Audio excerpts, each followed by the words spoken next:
Hey guys, Ashley with 1040 Ford here, and guess what? It's Hidden Feature Friday. Once again, we're here with the Lariat. Now the feature I'm going to show you is standard on the King Ranch, the Platinum, and the Raptor, and optional on STX and above for the F-150s. Okay, for this feature, you're going to need your key fob. You're going to specifically need this part of the key. It's hidden behind the seatbelt right here. Right now it's in the locked position.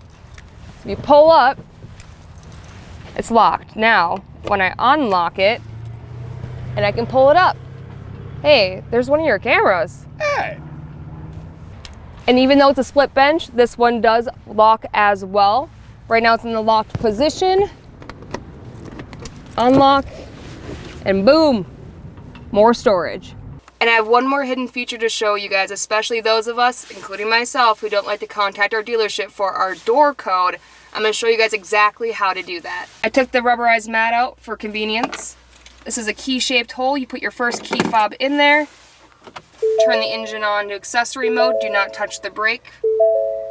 Well, to this screen, you turn it off, remove this key fob, put your other key fob in there, and on this screen is where the code will show up. And those are two hidden features on the F-150. Contact me, Ashley, at 1040 Ford for more information. 1044, 1044, 1044, ask the keys.